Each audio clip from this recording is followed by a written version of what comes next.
I mean, that's the classic rebuttal for me saying that I like, well, not even, I guess really just kind of the counter opinion. Because I like doing that seated bike for my cardio. And I'll get comments, oh, why don't you just go run outside, man, for your cardio? You can just do a home workout of jumping jacks. You very well could. I just don't want to. I find the seated bike to be a much more efficient method. Because I can break a big ass sweat. But I also get to sit and play on my phone the whole time. So it's perfect. I'm not endorsing cardio because it's fun. I don't think it's fun at all. I think it's a little bit of a hassle. But the benefits you get out of it are certainly worthwhile. And I'll try to make it as enjoyable as possible by way of keeping my hands free so I can, play games or watch videos or whatever. It's not that bad. But yeah, if you don't want to drive to the gym in the morning, every fucking morning, or like stop there on their way to like school or work, and then you got to bring a change of clothes, I will admit it is a bit of a hassle when you have to add it into your lifestyle.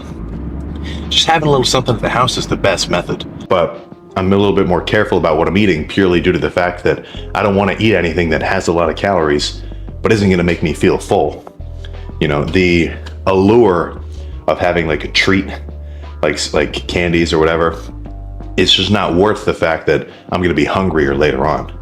So if you got trouble with that, that can make dieting down much more difficult for you instead of bulking up. I'd say I've got a pretty similarly, well, I don't want to say easy, but let's just say kind of balanced, well, what am I even trying to say here? Like for me, it's not that hard for me to bulk up, and I'm not struggling when I'm dieting down either. But some people who are just, naturally maybe have a little bit higher body fat, they've got a higher appetite. For them, bulking up's no problem. Putting on weight, it's like nothing. But for them to go even into a slight deficit, they're gonna be starving. And vice versa, the quote unquote hard gainer, for him, staying lean is no problem. He can eat it he can feel like he eats a lot in one day and still be lean just because he's not going over his calorie maintenance. Or maybe he's just barely at maintenance. So my biceps were primed for a pump today. I could kind of tell the tri pump was a little lacking. And not for any particular reason I can point out specifically. Sometimes one muscle group is just on it and then one of them just, isn't. Like I'll have days where the hamstring aspect of my leg day is absolutely brutal. And like I'm feeling super strong, getting super pumped. And then the quad portion just is a little bit more lackluster in terms of its maybe not in terms of the sets. Like I could do the exact same weight and reps as the last quad workout, but it could just kind of feel a little bit off, And then some days quads may feel like just every fucking exercise is blowing them up, and hamstrings might just be kind of like, it's not like every pump is going to be absolutely perfect, but you can increase your chances by getting a good night's rest, being very well hydrated, getting your carbs in pre-workout, taking a pre-workout, all this shit adds up, But yeah, buys were on fire. Tries was good. Like it was a good tricep workout, but the pump just wasn't insane. That's really all I'm trying to say there.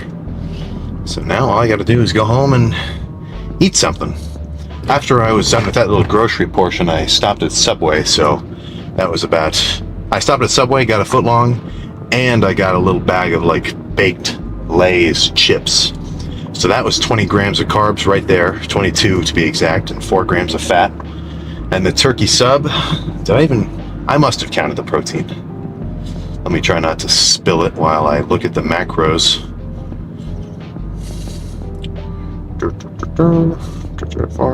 Yeah, so I looked it up. The foot-long bread from Subway, 80 grams of carbs.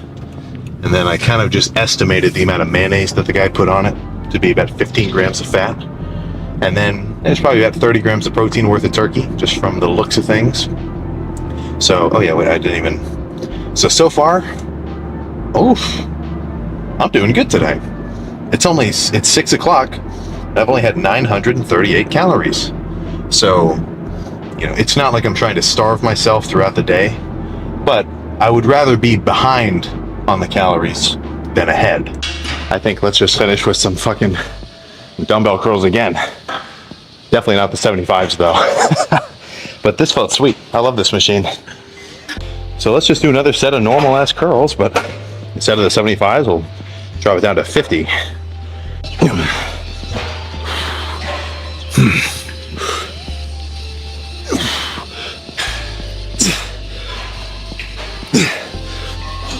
Okay.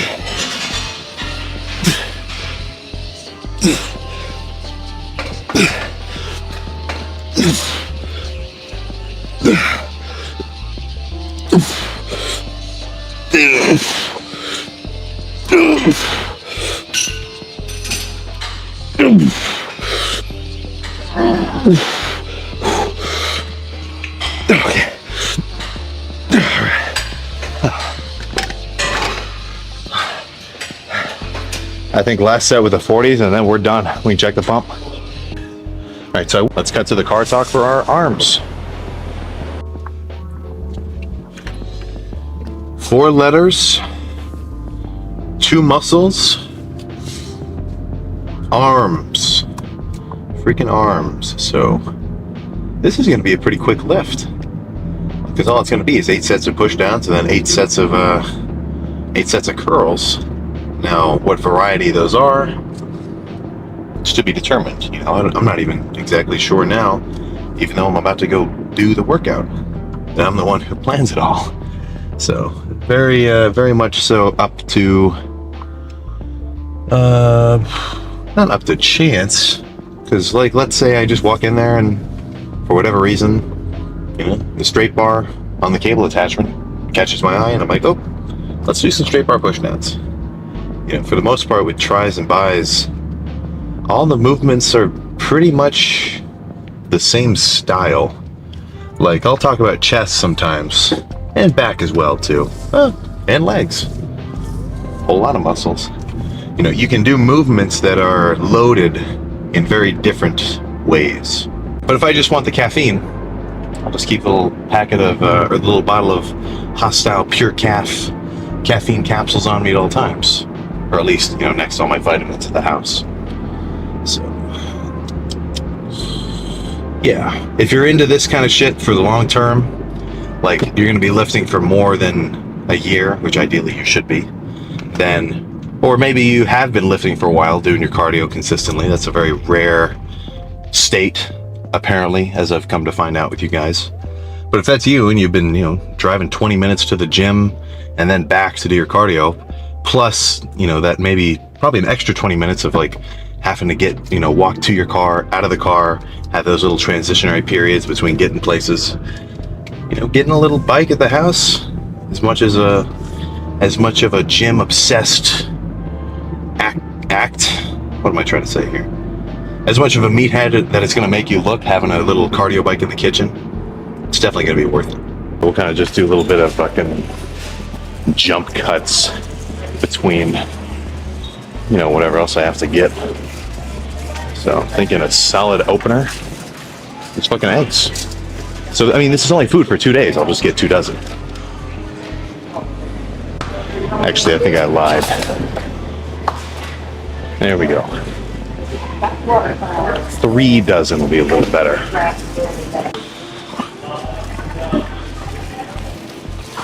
Zero sugar A&W root beer. Not that there's a specific dieting purpose for like 0 calorie drinks, apart from the fact that it's just kind of a sweet treat, The more just kind of, the more calorie, I don't want to say calorie safe, but let's just say calorie effective options that you can go for. We're about to get into a couple more, but like, low sugar barbecue sauce, diet soda, whatever. Like this stuff adds up. You got to think if you're drinking 3 sodas, let's say you're doing 3 Cokes in one day. That's 120 carbs. Do you really need 120 grams of carbs? Certainly not if you're dieting, but eggs, soda, let's cut to what's next. It's actually a little bit far from where we're at. When I think about the volume training, well, the volume of my training, I'm kind of imagining myself, not right now, but in the in the final state.